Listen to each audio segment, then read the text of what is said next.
염려하지 말라. 염려하지 말라. 성경에는 우리에게 염려하지 말라는 그런 교훈들, 그런 말씀들로 가득합니다. 또 우리의 삶 속에서도 이 염려라는 것이 우리의 삶 속에 깊이 뿌리 박혀 있는 것을 우리는 또 알게 됩니다. 하루라도 염려 없이 살고 싶다 하는 생각을 우리는 또 하게 되죠. 항상 염려가 가득한 이 땅에서 살아가고 있는 우리에게 성경은 또 우리 예수님은 염려하지 말 것을 가르치고 계십니다. 예수님께서는 무엇을 먹을까, 무엇을 마실까 염려하지 말라고 말씀합니다. 하나님께서 우리에게 모든 것을 공급하여 주신다고 말씀합니다. 몇 가지 예를 들어서 주님은 말씀하고 계시죠. 공중에 나는 새를 보라, 그렇게 말씀합니다. 오늘 본문이 그 말씀인데 공교롭게도 이 앞에 창이 있는 거 아시죠? 앉아있는데 새 마리가 날아가는 거 봤어요. 그렇게 이 앞에 새 날아가는 게 평소에는 보이지 않습니다. 창이 좁으니까 어떻게 보면. 그런데 뭐가 시커먼 게 쑥 지나가는 것 같아서 봤더니 새가 날아가더라고요. 그래서 봤더니 또 날아가고 또 날아가고 그게 새가 세 마리가 날아갔습니다. 공중에 나는 새를 보라. 심지도 않고 거두지도 않고 또 모아들이 창고도 없지만 하나님께서 먹이신다는 겁니다. 들에 있는 백합화, 들에 있는 들꽃을 보라. 길쌈도 하지 않고 수고도 하지 않지만 하나님께서 가장 아름답게 입히신다는 겁니다. 들꽃도 아름답게 입히시는 하나님, 공중에 나는 새들도 먹이시는 하나님, 그런 하나님이 하물며 너희일까 보냐, 그렇게 말씀하고 있습니다. 우리는 공중에 나는 새보다 훨씬 더 귀한 존재죠. 오늘 피었다가 내일 아궁이에 들어가는 땔감으로 쓰이는 그런 들풀과 비교할 수 없을 정도로 우리는 하나님 앞에 귀한 존재입니다. 하나님께서 들풀조차도, 공중에 나는 새조차도 하나님께서 먹이시고 입히신다면 하나님의 백성, 하나님의 자녀인 우리에게는 더더욱 하나님께서 먹이시고 입히시지 않겠느냐, 그렇게 예수님이 말씀하고 계십니다. 그러므로 무엇을 먹을까, 무엇을 마실까 염려하고 걱정하는 것은 성도의 바른 자세는 아니다, 그것입니다. 이방인들, 믿지 않는 자들은 그런 것을 위하여 찾고 구하지만 성도는 하나님께서 공중 나는 새를 먹이시는 그 하나님께서 우리에게 더 좋은 것을 공급하여 주실 것을 믿는 자들이 성도인 것입니다. 들의 백합화를 아름답게 꾸미고 입히시는 하나님께서 우리에게 더 좋은 것을 입혀 주실 것을 믿는 사람들이 바로 성도인 것이죠. 그렇기 때문에 이방인처럼 염려하지 말라, 근심하지 말라, 걱정하지 말라. 너희 하늘 아버지께서 이 모든 것이 너희에게 필요한 것을 다 아신다. 그것이 오늘 우리가 읽으신 본문의 전체적인 내용입니다. 그렇다면 왜 성경에서는 그토록 염려를 금하고 있을까? 무엇 때문에 우리 예수님은 우리에게 염려하지 말라고 하셨을까? 그 부분에 대해서 오늘 살펴보려고 하는 것입니다. 오늘 본문 속에서 염려를 금하신 이유가 또 몇 가지가 나옵니다. 27절 말씀 한번 보겠습니다. 너희 중에 누가 염려함으로 그 키를 한 자라도 더할 수 있겠느냐. 이 키라는 것은 실제로 키일 수도 있고 또 우리의 생명일 수도 있고 그렇습니다. 실제로 우리의 키든 우리의 생명이든 그 누구도 염려함으로 말미암아 자기의 키를 더 키울 수 있는 사람도 없고 염려함으로 말미암아 자기 생명을 더 연장시킬 수 있는 사람은 없습니다. 오히려 염려로 말미암아 우리의 몸이 해롭고 염려로 말미암아 우리의 육신에 해를 당할 수밖에 없다는 것이 성경의 교훈이고 실제적으로 우리가 살아가면서 경험하는 것이고 또 많은 의사들이 하는 말이죠. 만병의 근원이 결국은 염려, 근심, 걱정, 스트레스, 그런 것들이 결국은 만병의 근원 아니겠습니까? 의사 선생님들이 항상 하는 말이 무엇입니까? 스트레스가 많다. 너무 긴장되게 살지 말고 너무 걱정하면서 살지 말고 그런 것을 이야기하는 것입니다. 왜냐하면 그런 스트레스, 그런 염려, 그런 근심들이 우리의 육신에 큰 해를 가져다 준다는 겁니다. 다시 말씀드리면 염려함으로 말미암아 우리의 생명의 유익을 가져다 주는 것이 아니라 염려로 말미암아 도리어 우리의 생명의 해로움을 가져다 준다. 그렇기 때문에 염려하지 말라는 것입니다. 그러나 단지 그것뿐일까? 물론 그것도 큰 이유가 되죠. 한평생 살면서 34절 말씀을 보겠습니다. 그러므로 내일 일을 위하여 염려하지 말라. 내일은 내일이 염려할 것이요 한날의 괴로움은 그날의 족하니라. 한날의 괴로움은 그날의 족하다는 것은 결국은 우리의 인생이 괴로움이 가득한 인생인 것을 주님은 말씀하고 있는 것입니다. 그날에 당하는 괴로움도 우리에게 족할 정도로 우리는 괴로움을 당하고 있는데 내일의 염려까지 가지고 와서 한날에 당하는 괴로움에 더해서 내일의 염려까지 더해서 더 마음의 고통을 당하고 더 괴로움을 당하지 말라는 것입니다. 그런 의미에서 한평생 그 누구도 염려와 괴로움과 고생 속에서 자유로운 사람은 없을 것입니다. 그렇기 때문에 우리 예수님이 그런 우리의 삶 속에서 한날 한날 어떻게 보면 괴로움 속에서 근심 속에서 살아갈 수밖에 없는 우리에게 염려하지 말라고 그렇게 교훈하셨겠죠. 우리를 아끼시는 마음이 여기서 우리는 충분히 느껴집니다. 다시 말씀드리면 결국은 염려라는 것은 우리의 육신에도 우리의 마음에도 좋지 않습니다. 염려하지 않아도 하루하루가 괴롭고 하루하루가 힘들고 어려운 일들이 우리를 찾아올 때가 많습니다. 그 부분에 있어서 염려까지 더한다면 말할 것도 없죠. 그렇기 때문에 우리 예수님은 염려하지 말라는 것입니다. 그러나 말씀드렸듯이 과연 그 이유뿐일까? 그렇지 않죠. 염려하지 말라는 이유, 성경에서 곳곳에서 염려하지 말라는 경고와 교훈이 주어지는 이유는 또 다른 곳에 있습니다. 그 말씀을 30절 한번 보겠습니다. 그런즉 너희는 30절 오늘 있다가 내일 아궁이에 던져지는 들풀도 하나님이 이렇게 입히시거든 하물며 너희일까 보냐. 믿음이 작은 자들아, 이렇게 말씀합니다. 믿음이 작은 자들아. 염려하는 자들은 다른 말로 이야기하면 믿음이 작은 자들입니다. 믿음이 우리 속에 충만하게 넘치는 상태에서 염려도 우리 속에 넘칠 수가 없습니다.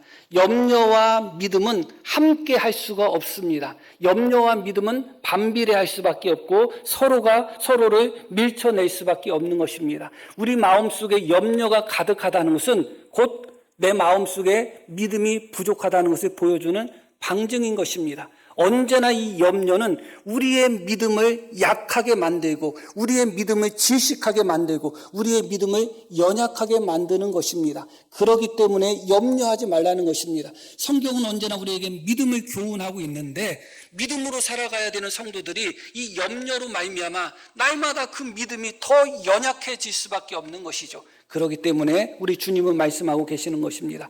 염려하지 말라. 염려로 말미암아 너희의 믿음이 연약해질 수밖에 없다고 말씀하고 계십니다. 로마서 10장에 보면 믿음은 들음에서 나고 들음은 그리스도의 말씀으로 말미암는다고 말씀하고 있습니다. 믿음은 들음에서 나는 것입니다. 그리고 들음은 무엇을 들어야 되는가?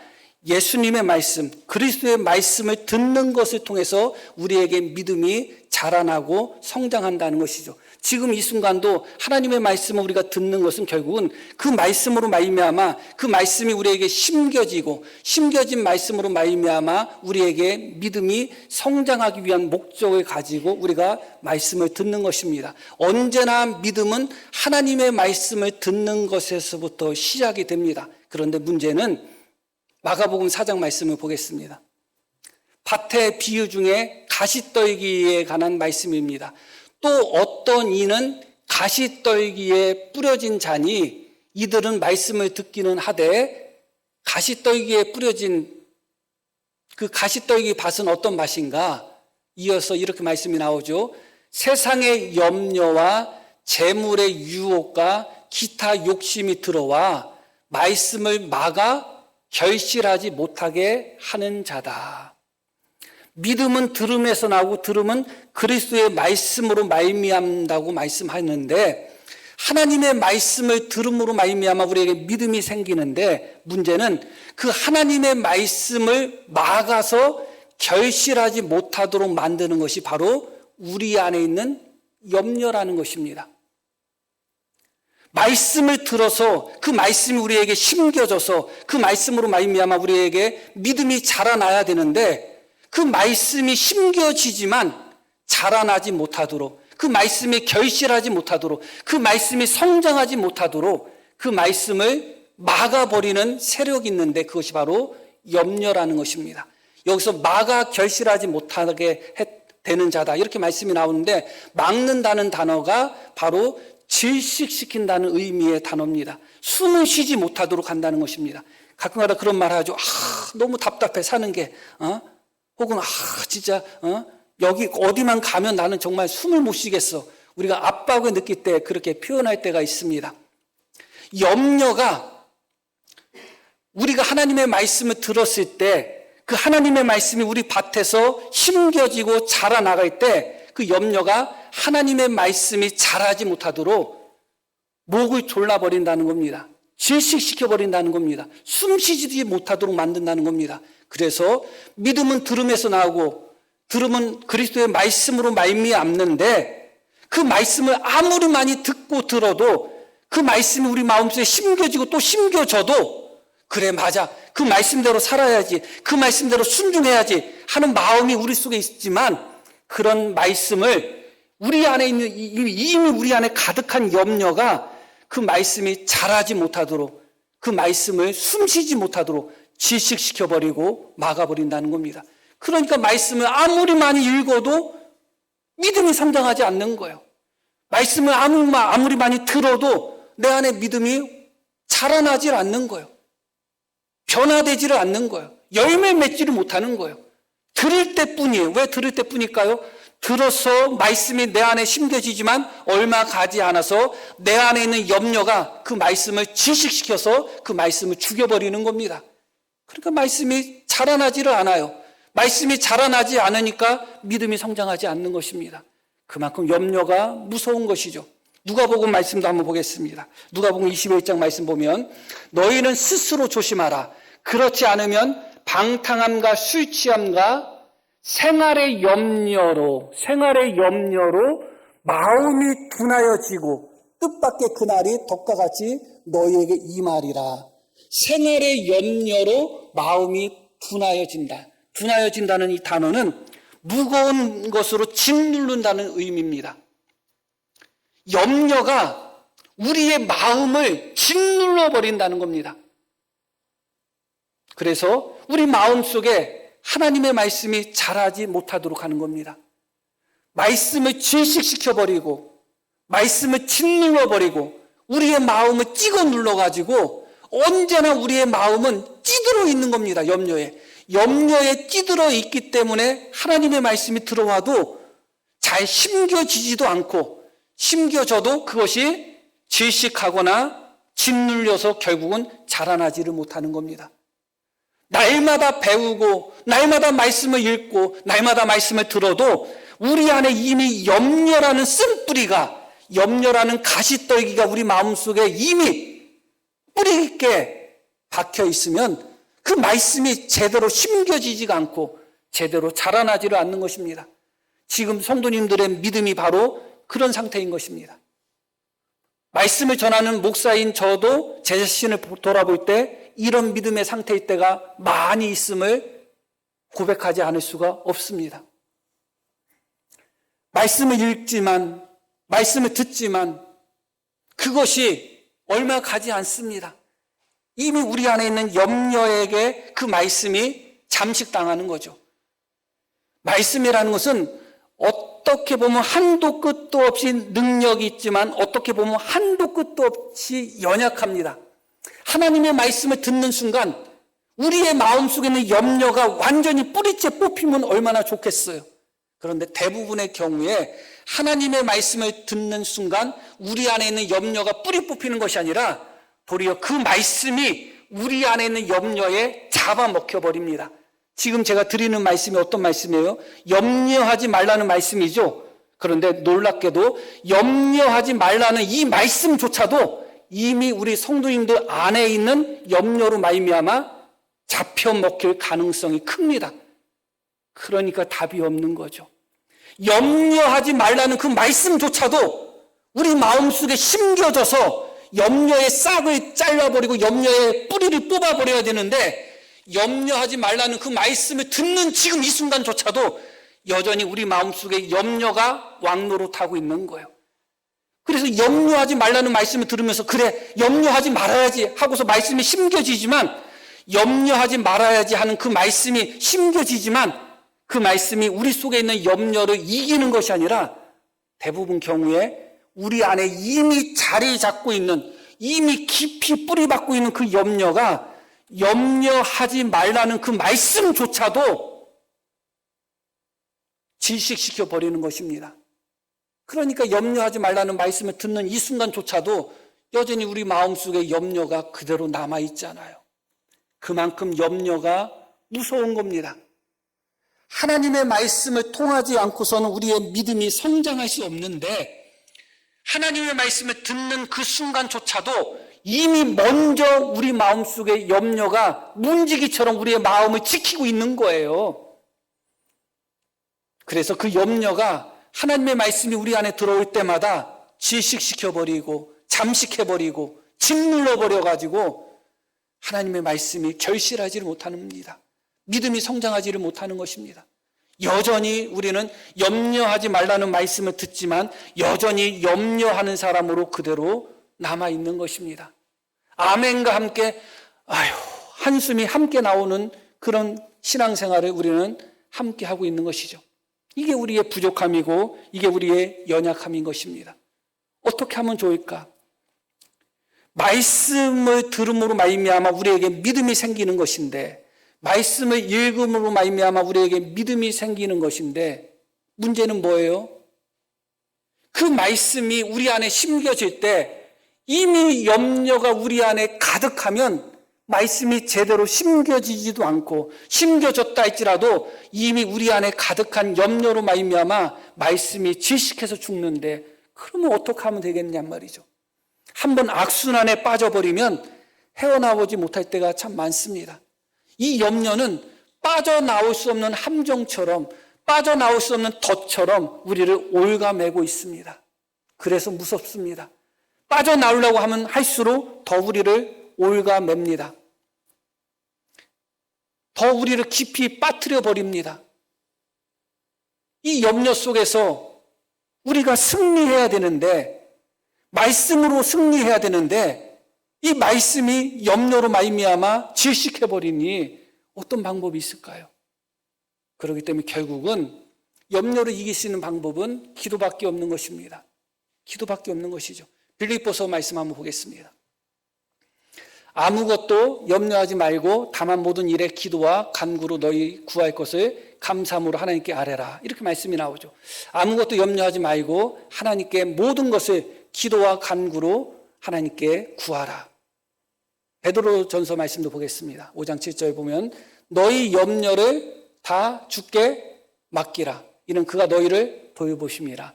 우리가 기도를 한다는 것은 우리의 염려를 하나님께 맡기는 거잖아요. 그 말씀 계속 띄워놔요. 염려를 다 주께 맡기라고 말씀하는데, 맡긴다는 단어는 던진다는 의미의 단어예요. 우리 안에 있는 염려를 하나님께 던져버리는 거예요.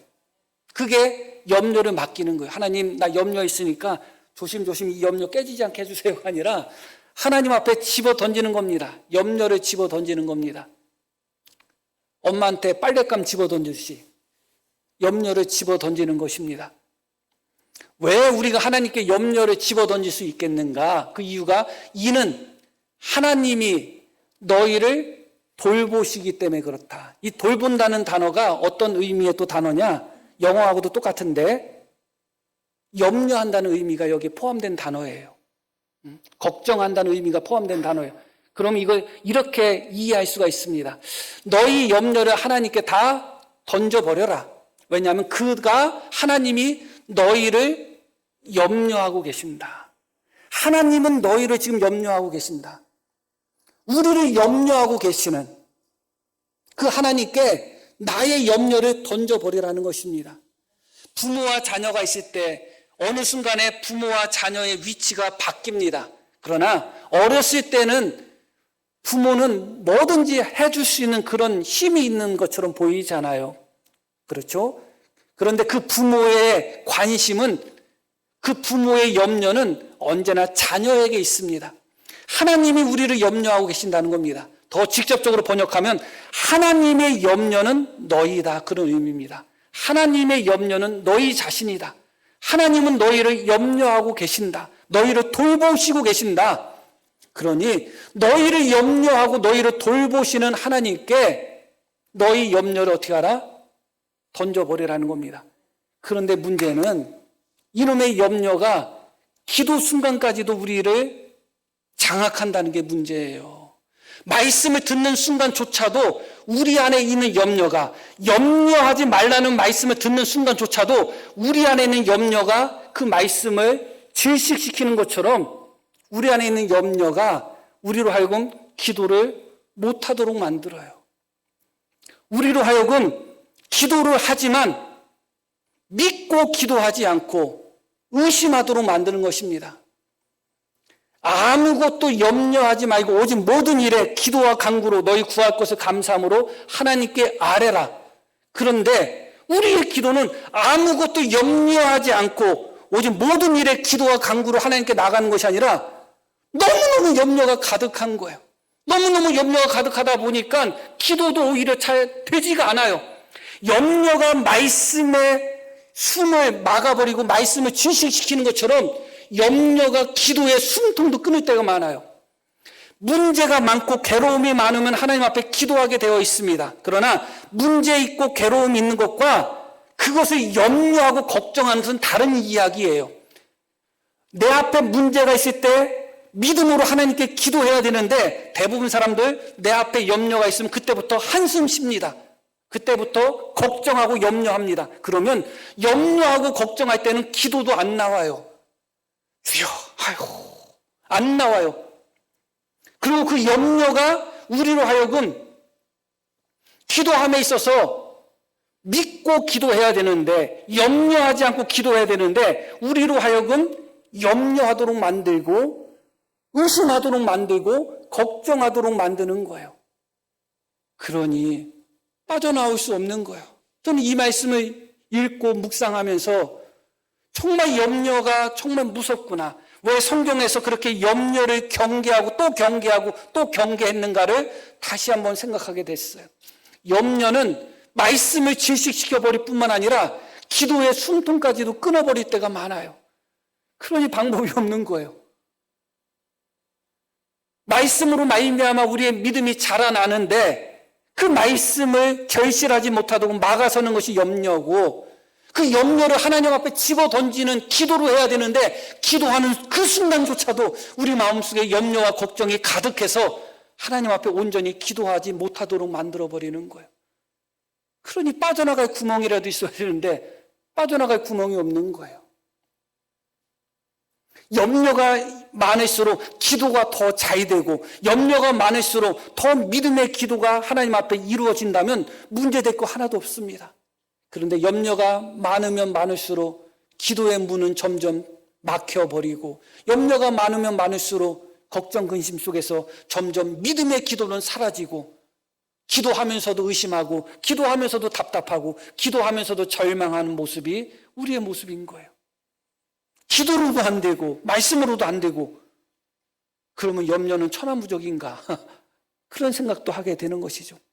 그러나 결국은 말씀밖에 없고 결국은 기도밖에 없는 것을 우리는 또 고백하지 않을 수가 없습니다. 오늘 오후 시간도 어떤 의미에서 오늘 말씀과 또 관련이 있습니다. 이상하게 오후 제가 몇 번 말씀드렸듯이 오후 시간 웨스트민스터 신앙고백을 우리가 배우고 있는데 오전에 말씀과 연결될 때가 참 많죠. 그래서 오후 시간에도 조금 더 이 부분을 우리가 제가 말씀을 드리겠습니다. 그러나 말씀드렸듯이 결국은 말씀밖에 없고 결국은 기도밖에 없습니다. 그게 불가능해 보인다 할지라도, 그러나 하나님의 말씀은 그렇게 약하지 않습니다. 기도도 마찬가지입니다. 우리가 이 순간에 염려에 사로잡혀서 하나님의 말씀이 우리 안에 결실하지 못하고 말씀을 듣는 이 순간도 걱정 근심이 되고, 염려에 사로잡혀서 우리의 염려를 주님께 맡겨버리고 던지기 위하여 기도하는 그 순간에도 답답하고, 그 순간에도 우리 마음속에 걱정이 가득하다면 어떻게 해야 될까? 기도밖에 없는 거예요, 그래도. 그런데 어떤 기도를 해야 되는가예요? 어떤 기도? 그게 바로 자신의 아이가 어렸을 때부터 말 못하는 귀신 들려서 간질 증상으로 괴로워하는 아이를 주님께 부탁한 아버지의 심정의 기도가 우리에게 필요한 겁니다. 그게 바로 한번 보겠습니다. 마가복음. 어떤 내용인지 잘 아시죠? 아이가 어렸을 때부터 귀신이 들렸습니다. 그래서 나타나는 증상이 간질 증상이고 말 못하는 귀신이 들렸다는 것은 이 아이가 말도 못하고 듣지도 못했다는 겁니다. 말도 못하고 듣지도 못하는 아들이 간질 증상이 있었는데 그 간질 증상이 때로는 불 가운데서도 불에 쓰러지고 물 가운데서도 물에 쓰러져서 때로는 물에 빠져 죽을 뻔하기도 하고 불에 타서 죽을 뻔도 했던 그런 고통을 당하는 아들인 것입니다. 우리의 자녀 중에 그런 자녀가 있다면 얼마나 고통스러웠겠어요. 예수님께 데려왔는데 예수님이 안 계십니다. 제자들밖에 없었어요. 제자들에게 부탁했는데 제자들이 못 고쳤어요. 그러고 나서 예수님이 나타나셨죠. 나타났더니 사람들이 막 모여듭니다. 아버지도 모여들죠. 예수님이 묻죠. 무슨 일이냐? 왜 그러느냐? 했더니 이 아버지가 자초지종을 얘기하는 겁니다. 내 아들은 어렸을 때부터 그렇게 말 못하는 귀신 들렸고 귀신이 때로는 불 가운데도 넘어뜨리고 때로는 물 가운데도 넘어뜨리고 때로는 거품을 흘리면서 넘어뜨리고 파리하게 막 몸을 굳게도 만들고 그렇게 해서 내가 주님에 데려왔습니다. 그런데 주님의 제자들이 고치지 못했습니다. 무엇을 하실 수 있다면 내 아들 좀 고쳐주십시오. 그 내용이 22절부터입니다. 귀신이 그를 죽이려고 불과 물에 자주 던졌나이다. 그러니까 이 부모는 이 아이에게서 한시도 눈을 뗄 수 없었겠죠. 불과 물에 자주 던졌나이다. 그러나 무엇을 하실 수 있거든 우리를 불쌍히 여기사 도와주옵소서. 예수께서 이르시되 할 수 있거든이 무슨 말이냐? 믿는 자에게는 능히 하지 못할 일이 없느니라. 주님의 말씀이 뭐예요? 할 수 있거든이 무슨 말이냐? 믿기만 하면 믿는 자에게는 능히 하지 못할 일이 없다. 그 말씀 무슨 말씀이에요? 내가 믿기만 하면 된다는 거죠. 그런데 바로 이 말씀을 듣고 아버지의 기도가 뭐예요?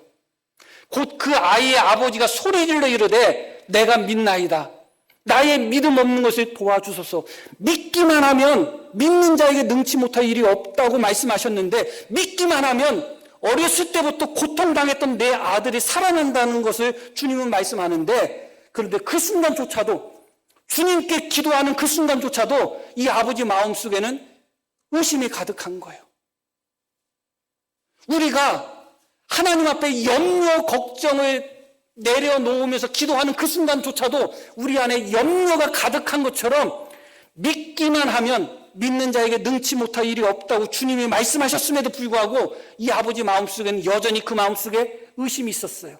그러나 그 마음속에 여전히 의심이 있지만 이 아버지는 지금 이 순간 죽어가는 그 아들, 지금 이 순간 불 가운데 물 가운데 자주 넘어져서 생명의 위협을 느끼고 지금 이 순간 귀신 들려 말 못하고 듣지 못하는 그리고 지금 이 순간 예수님 앞에서 쓰러져 있는 바로 죽어가는 아들을 생각하며 그 안에 여전히 의심이 있다 할지라도 외쳤던 것이죠. 그것이 바로 소리질러 이르되 그것입니다. 이게 너무너무 중요한 거예요. 우리 안에 염려가 가득하면 기도가 안 나와요. 그러나 그 염려 때문에 내 믿음이 죽어간다고 생각해봐요. 그 아들이 죽어가는 모습을 볼 때 그 안에 비록 의심이 있었다 할지라도 주여 내가 믿나이다. 나의 믿음 없음을 도와주십시오 하고 외쳤던 아버지의 심정으로 기도해야 되는 거예요. 기도 안 되는 게 어디 있어요? 내 믿음이 죽어가고 가족이 죽어가고 교회가 죽어가는데 안 되는 게 어디 있어요? 그 순간에 내 마음속에 염려가 가득하다 할지라도 이 아버지의 심정이 우리의 심정이 돼야 되는 겁니다. 주님, 내가 여전히 의심하고 있습니다. 내가 여전히 내 마음속에 염려, 근심이 가득합니다. 그러나 주님, 이 염려로 말미암아 내 믿음이 죽어가고 있습니다. 염려로 말미암아 나의 가정이 죽어가고 있습니다. 그러니 주님 내 안에 염려가 가득해서 나의 기도를 막는다 할지라도 나를 도와주십시오 하는 기도가 우리 속에 있으면 되는 것입니다. 이것은 결국은 무슨 문제냐? 더 간절함의 문제인 것입니다. 말씀을 드렸듯이 염려는 우리의 기도를 막아버립니다. 기도를 오히려 못하게 합니다. 그런데 그 염려 때문에 내 믿음이 죽어가는 것을 그대로 놔두실 거예요. 내 믿음이 죽어가는 순간에는 염려를 우리는 뚫고서 하나님께 기도할 수 있는 것입니다. 내 아들이 죽어가는 모습을 본 순간 내 안에 여전히 의심이 남아있다 할지라도 주여 나를 도우소서, 내가 믿나이다 외쳤던 아버지의 기도가 우리의 기도인 것이죠. 그 기도 외에는 불가능한 것입니다. 사실은 오늘 결론의 말씀이 따로 있는데 그 부분을 결론의 말씀을 드리진 않고 이 말씀으로 결론을 맺으려고 하는 것입니다. 저도 제 자신을 보면서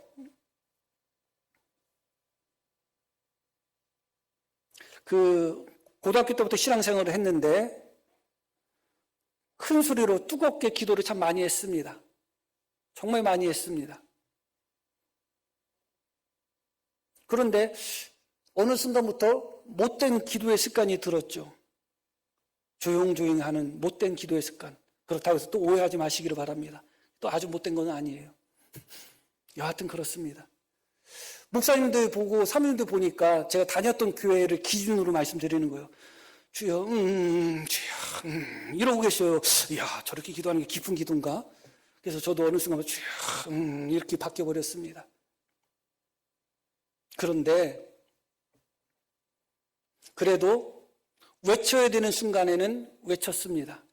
그러나 어느 순간부터는 외쳐야 되는 순간조차도 외쳐지지 않는 거예요. 다시 그 말씀 한번 보겠습니다. 곧 그 아이의 아버지가 소리질러 이르되 내가 믿나이다, 나의 믿음 없는 것을 도와주소서. 소리질러 이르되, 이 말씀, 이 문구가, 이 단어가 성경에는 참 많이 나옵니다. 특히 복음서에는 많이 나옵니다. 이 단어를 찾아보면, 원어로 찾아봐야지 좀 더 잘 알아요. 요즘 스마트폰이나 그런 프로그램에도 다 있습니다. 그러면 이 똑같은 단어가 언제 쓰였는가? 첫 번째 성경의 복음서에 언제 나오는가? 이 소리질러라는 이 단어가 첫 번째 사용된 경우가 언제냐면 군대 귀신입니다. 군대 귀신 잘 아시죠? 군대 귀신이 예수님을 보고 소리질러 예수님께 기도하는 거예요. 귀신조차도 저 살겠다고 주님을 향하여 소리지르는 겁니다. 그 소리질러라는 이 단어가 첫 번째 나오는 사례가 바로 군대 귀신이 예수님께 기도하는 장면입니다. 소리질러 지극히 높으신 하나님의 아들이여, 나와 당신이 무슨 상관이 있길래 나를 괴롭게 합니까? 바로 그때 군대 귀신이 자기가 살기 위하여 예수님께 기도합니다. 그리고 이 단어가 또 어디에 나오는가? 맹인이 소리질러 예수님께 다윗의 자손이여 나를 불쌍히 여기십시오. 그때 이 단어가 나옵니다. 또 이 단어가 언제 나오는가? 많이 나와요. 기도할 때 많이 나오는데 언제 나오는가? 베드로가 물에 빠져 죽어가는 그 순간에 소리질러 주여 나를 구원하소서. 그때 이 단어가 나옵니다. 또 이 단어가 또 언제 나오는가? 수르보니게 여인 아시죠? 가나안 여인. 자기 딸이 귀신 들려서 죽어가는 여인. 자기 딸이 귀신 들려, 흉악한 귀신 들려 죽어가는 아이를 두고 예수님께 소리질러 부르짖었던 것이 바로 이 말씀입니다. 이 말씀이에요. 어떤가요? 다 어떤가요? 우리 성도님들이 지금 베드로처럼 물에 빠져 죽어간다면 그래도 조용히 기도하실 건가요? 지금 내 딸이 흉악한 귀신 들려 죽어가고 침상에 누워있다면 조용히 기도하실 건가요? 심지어 군대 귀신조차도 소리질러 주님께 기도했단 말이죠. 결국은 무엇인가? 결국은 염려라는 것은 우리의 믿음을 죽이고 있는 것입니다. 우리의 믿음을 질식시키고 있는 것입니다. 그리고 그 염려 자체는 우리의 기도를 막아버립니다. 그러나 염려가 우리의 믿음을 죽이고 있고 우리의 말씀을 질식시키고 있고 우리의 기도를 막고 있을 때 그것으로 말미암아 우리의 영적인 생명이 위협을 느낀다면, 그로 말미암아 우리의 믿음이 땅에 떨어지고 있다면 조용히 기도하실 건가요? 안 되잖아요. 그래서는 뚫을 수가 없잖아요. 그래서는 격파할 수가 없잖아요. 죽어가는 아들을 생각하며 그 안에 여전히 의심이 있지만 소리질러 주여 내가 믿습니다, 나의 믿음 없는 것을 도우소서 외쳤던 그 아버지의 기도, 죽어가는 침상에 죽어가는 딸을 생각하며 주여 내 딸이 흉악한 귀신 들렸습니다 하고 외쳤던 가나안 여인의 기도, 물에 빠져 죽어가는 그 순간 주여 나를 구원하소서 외쳤던 베드로의 기도, 태어나서부터 앞을 보지 못한 맹인으로 평생 살던 자가 간절함을 가지고 주여 내가 보기를 원합니다 하고 외쳤던 그 기도가 결국 우리의 염려를 깨트리시는 마지막 하나님이 주신 도구이고 선물일 수밖에 없는 것입니다. 결국은 그 방법밖에 없는 겁니다. 비상할 때는 비상한 것이 필요한 겁니다. 비상하지 않을 때는 평상시에는 평상시가 필요한 것이죠. 항상 주님 앞에 부르짖고 항상 주님 앞에 외칠 필요는 없습니다. 그러나 때로는 염려로 말미암아, 걱정으로 말미암아, 근심으로 말미암아 우리의 영혼의 비상 상황이 찾아올 때가 있고, 우리 가정의 비상 상황이 찾아올 때가 있고, 교회의 비상 상황이 찾아올 때가 있습니다. 그때는 염려에 잠식당하지 마시고, 염려에 패배하지 마시고, 염려가 내 숨을, 내 목을 짓누른다 할지라도 그것을 깨트릴 수 있는, 소리질러 외칠 수 있는 그런 믿음이 우리 속에 있기를 다 소망합니다. 자, 우리 들으신 말씀 기억하며 함께 기도하시겠습니다.